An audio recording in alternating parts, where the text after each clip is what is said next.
and welcome to Joseph's Model Railway and Toy Room. Thank you so much, as always, for joining me. Just a little bit of housekeeping. You don't need to like, follow, or subscribe to any of my videos. Just put them out there where I can. Have a holly jolly great time doing so. Today's video, reasonably short. I say that every time. But we're going to jump into the world of N scale. Yes, we're going to be putting together a little kit together today for an N scale railroad crossing, or railway crossing as you may prefer. So we're just going to take a little kit, going to grab our little poles, we're going to mount some LEDs up, we're going to do a little bit of wiring as we always do, and see what we can come up with. For those of you that are scratching your noodle and trying to figure out why on earth are we in N scale when you're basically doing a 00 scale, that's a story for another day. In the meantime though, join me in this quick little visit on what we need to do and a step-by-step approach, which to some people when you hear the word kit, it's sort of like, I don't really want to be doing kit building and stuff like this. And this might be a project that's not for everyone. It is small and a bit fiddly. Goodness knows I'm the worst person to be doing it. But I thought I'd just show you how really simple it is. And for those of you that might be struggling trying to get together with it, this applies to 00, HO, all of the scales. So even if they might not be what you need, you can take something away from this video. Let's get stuck into it, because without it, how will I unveil the next surprise in the next video? Here we go with for $10.95 American, and by the time we factor in some international freight and the Australian dollar, there's some change out of $100. Now, most importantly, well, here you go. Here is the wonderful railroad crossing signs, or the decals. Actually, these are adhesive. I did have no luck with this whatsoever. I'm just going to point that out now. I just glued it straight on with the backing. I'm not even going to worry about that where it's such a small detail, but we got the decals, we got the plastic signs themselves, the LEDs which are coiled up there in the right hand side, and a little control board. So this is pretty much the nifty little kit, and of course the instructions we definitely need. Let's get stuck into it. First of all, we have a little bit of a safety notice here about the LEDs have been tested before packaging. If you wish to test them again, use a 3-volt DC source like the 2032 or coin cell type of battery. Only touch them momentarily. Do not use more than 3 volts. And just before you panic saying, oh, that's another power rail we need to run. No. They are not pre-wired with a resistor, I would imagine, is part of the issue here. Yet, of course, when they're going to hit that board, that's being done via that. So don't overthink it too much, because the good news is when we get to our official instructions, and we'll just glide over them quickly, but most importantly, on the final connection, as they point out, finally connect 3-volt to 12-volt DC as shown below. So you'll be able to carry on the way you always have.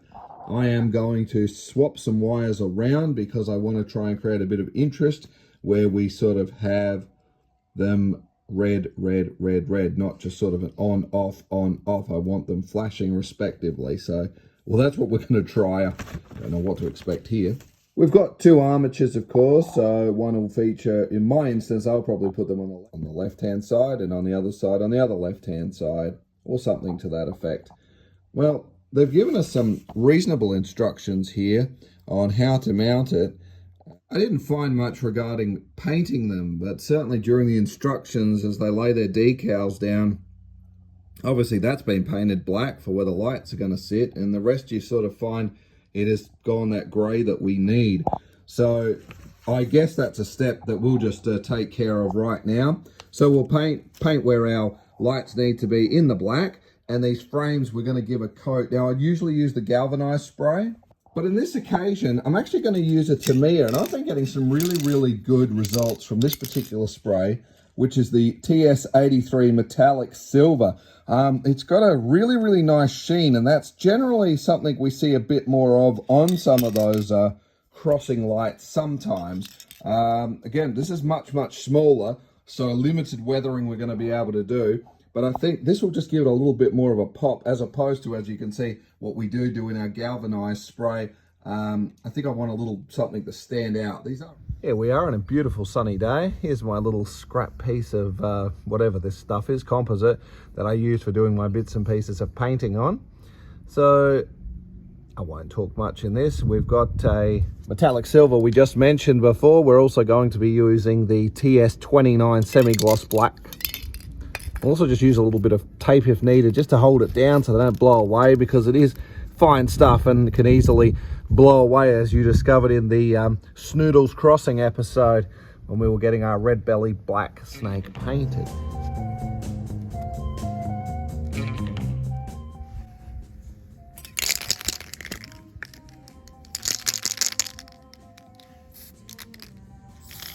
As you can see what happens there, it can be a bit tricky. So what we'll just do, a little bit of tape.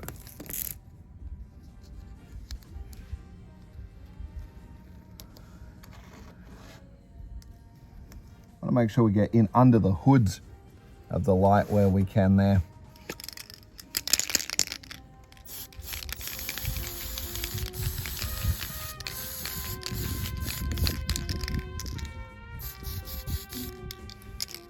Black, that should take seconds to dry.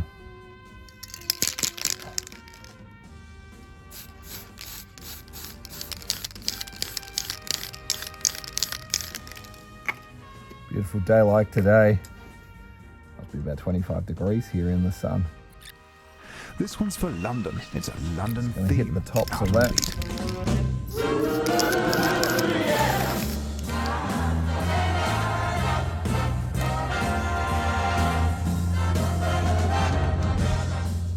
Just whack that silver on straight away.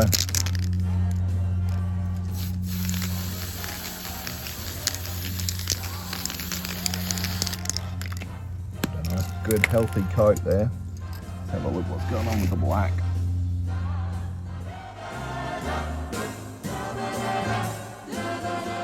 We make our way back and take a fine pair of scissors where you can. We're going to cut these decals out, and while the top cross part looks fantastic, there's a little bit of signage saying stop here on signal because it's a crossing. However, I hate to say it, but they could have been a fraction bigger, so I cut one slightly bigger than another with the white background. I'll just drop a bit of PVA glue down, and then with a toothpick just rub the glue around where it needs to go and put it in. The next bit is we're going to mount those black frames up for the lights. I just grab my little handy helpers here and clamp it into the middle gently. Then we take the LEDs and thread them through. We're going to blob again the PVA, and I just take a toothpick and decant it just around the tips. It doesn't matter if it actually gets on the LED because it diffuses really nicely. So, and once I've got them hanging in the right spot, I still come back with a bit of PVA around the back, which will become problematic later on, but I like to give it a bit of reinforcement. Yes, this looks pretty good, doesn't it? I think so. That's looking fantastic. These are just those little LITs or micro LEDs, so they're a bit of a fiddly thing. The wire always wants to get them to jiggle, but get a bit of weight and the glue, you'll be fine. A tacky glue might be better. It's faster. I'm just using what I had. Okay, so as I understand it, next we need to take these wires and feed them down into the shaft here. Let's whip you back over to the time lapse for this process. They are a little bit fiddly. The best tip I can give you is to clump all 4 cables together and then feed it down that way. You should be okay. It's a little bit of a snug fit, but clearly it's manufactured to fit like this. Once we've got that in, we're going to create, I think it's only fair before we fit it off, let's temporarily wire them up, because it goes without saying everything that can go wrong on my build always goes wrong. So let us just quickly get them pre-wired up before we glue the frame onto the post and see what we can come up with here. So a bit of a rudimentary. We're just going to grab that 9-volt battery and some of the linker plugs, which will grab the cord nicely.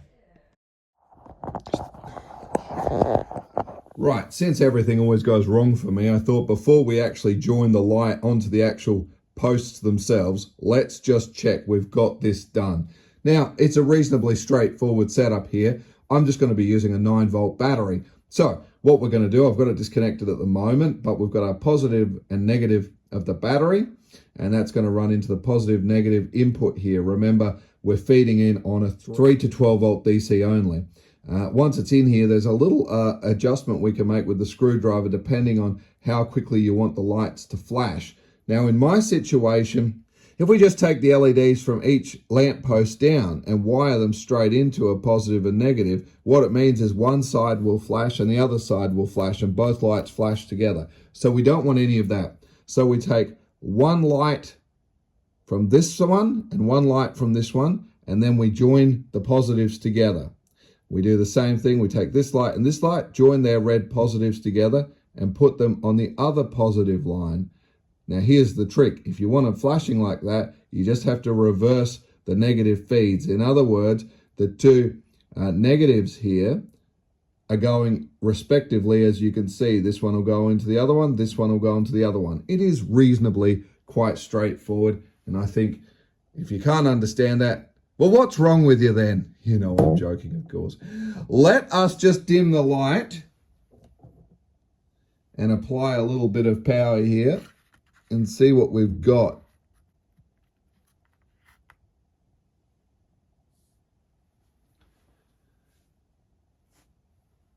So you can see they're flashing quite nicely. I did want to take a screwdriver for those of you that are interested about that flashing rate. If we just twiddle the screwdriver around, this is your slow thing and what you'd expect in a car. So we want to speed it up, turn it all the way to the top. That looks a little bit too fast, and we'll just dial it back. So that's the story. Now we can glue these into place. Now the next thing is, let's put the light back on, is Josef. These look a bit fine and fiddly.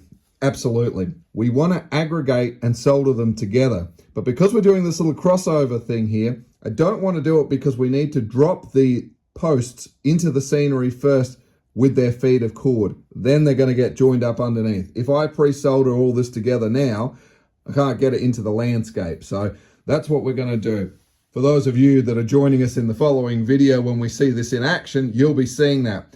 In the rest of this video, I'm now just going to glue and get these posts looking ready to go.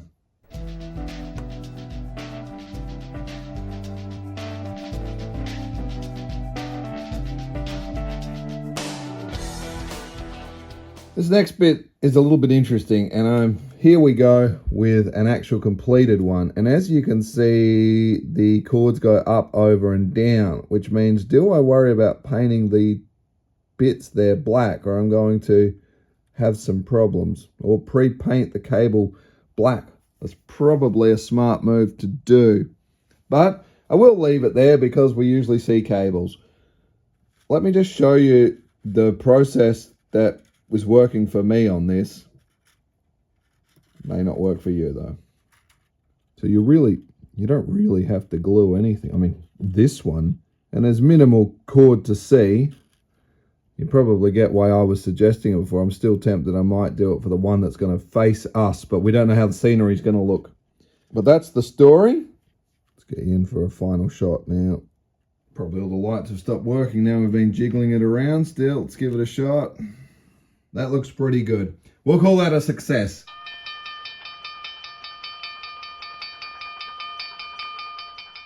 Well, girls and boys, ladies and gentlemen, thank you so much for joining me in this little bite-sized episode of N-Scale Madness. Actually, there is more to do with N-Scale coming later up. But what on earth do we need to worry about N-Scale for on the 00 layout here? You're going to have to stay tuned until the next one. So as always, please do stay safe, and I look forward to seeing you in that next one. Toodles!